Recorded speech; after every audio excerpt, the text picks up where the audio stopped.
गुरुदेव, कभी सत्य कड़वा होता है, ऐसे समय पर क्या क्या सच का साथ छोड़ना चाहिए? आप ऐसी सिचुएशन को कैसे हैंडल कर पाते हैं गुरुदेव? सच कड़वा होता है, हो सकता है, मगर तुम्हारे में युक्ति हो तो उसको इस तरह से तुम पेश कर सकते हो। युक्ति से तुम्हें करना चाहिए इस काम को। युक्ति नहीं हो, मुंहफट हो जाओ तुम, बड़बोल बोल दो, बनेगी नहीं काम। उससे मिलता क्या है तुमको? किसी को बोले तुम तो ऐसे हो ऐसे हो ऐसे हो, 20 बार उनको गाली दो, उससे सुधरेगा? बिल्कुल नहीं सुधरता। तो तुम्हें युक्ति से कड़वा सत्य को बोलना आवश्यक है। गुरुदेव, जो विनम्रता बिना किसी सफलता के आए, क्या उसका भी कोई मोल होता है क्या? What is the use of humility without being successful? Does it have any value? No, these are two different things.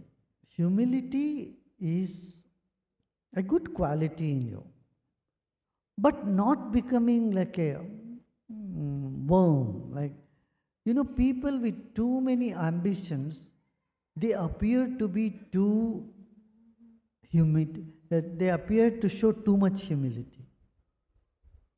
You should be careful about it. In Sanskrit, there is a saying, Ati Vinayam Dhurta Lakshanam. जिसमें अति विनय होता है वो धूर्त है, विनय नहीं होता तो वो तो बिल्कुल बेकार है। वो 2 कौड़ी का नहीं है जिसमें विनय नहीं है। मगर अति विनय हो, वो कहीं तो कुछ दाल में काला है। मध्यम मार्ग विनय होना चाहिए।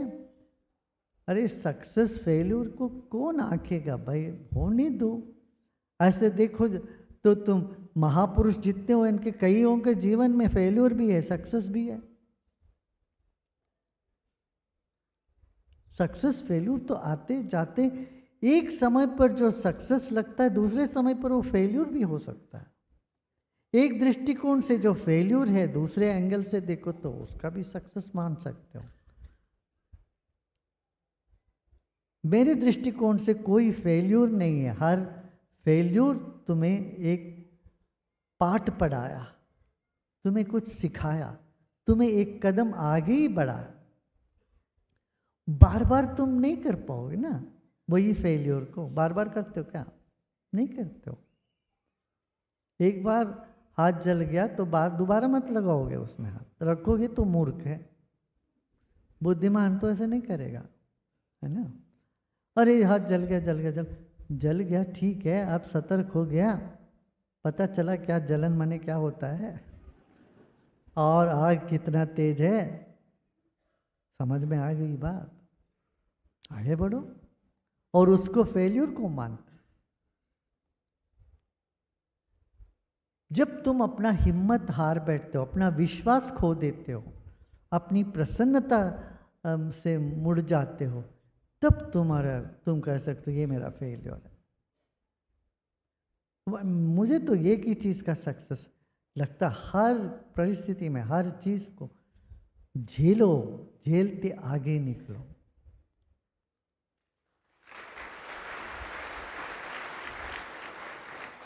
परिस्थितियां तो ऐसे होती है भाई, 20 परिस्थितियां, अनुकूल प्रतिकूल अनुकूल प्रतिकूल परिस्थितियां लाखों होते हैं।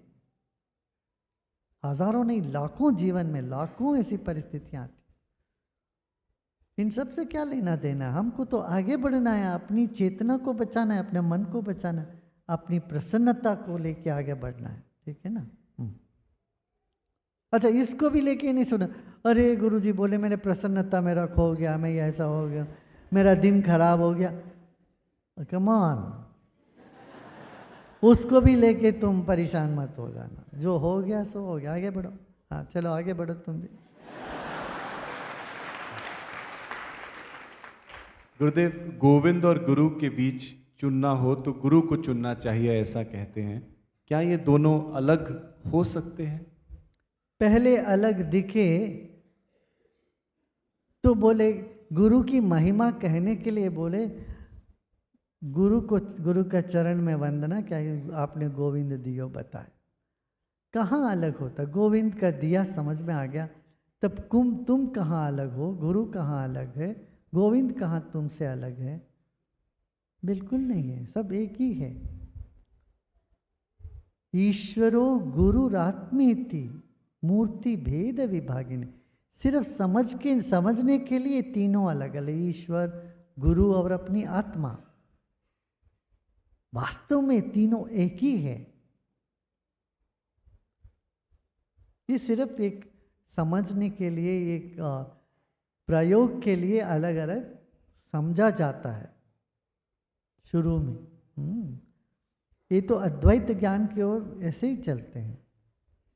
ठीक है ना। एक आखिरी प्रश्न। गुरुदेव, कृष्ण जी जब गोपियों के साथ नाचते थे तो उसे लीला कहा जाता था। मैं जब अपने दोस्तों के साथ पार्टी करता हूं तो मेरे माँ बाप मेरा कैरेक्टर ढीला बोलते हैं।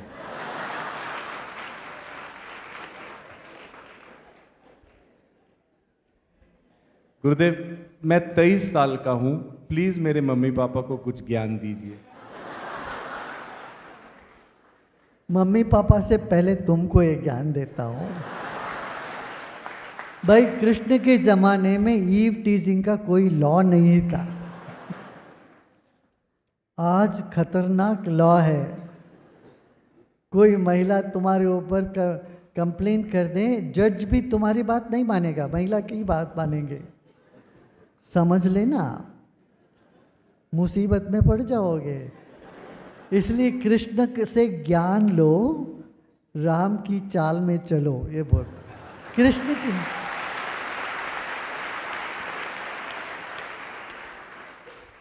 यही बोलते हैं राम कृष्ण हरे, राम पहले होते हैं फिर कृष्ण। राम के जैसे चलना चाहिए, मर्यादा पुरुषोत्तम, वो सब मर्यादा रखे हुए चले हैं। जब भी हम उत्तराखंड सीता के साथ उन्होंने जो किया उसको मैं तो नहीं मानता हूँ, मगर वहाँ तक बात सब, जितना लेना तुम्हें वो बात ले लो। भारत में अब देखोगे तो श्री राम जी की मंदिर बहुत हैं, कृष्ण जी की थोड़े कम है उससे। गांव-गांव में राम मंदिर मिल जाएंगे आज आपको।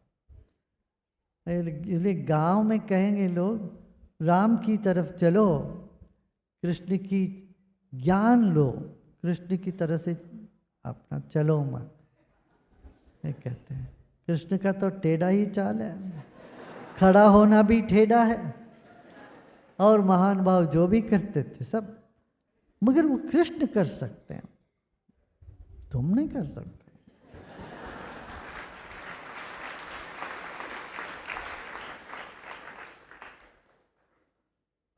हाँ, ठीक है ना। और जो भी कृष्ण की वो मंगल के लिए किया, और उसका कोई साथी नहीं है। इसलिए भगवान श्री कृष्ण को 16 कला के पुरुष बताया, पूर्ण कला। आखिर उन्होंने हर चीज क्या, चोरी भी क्या, मक्खन की चोरी करी, रुक्मिणी को भगा के लेके गए। आज करोगे तो पुलिस में कंप्लेंट हो जाएगा।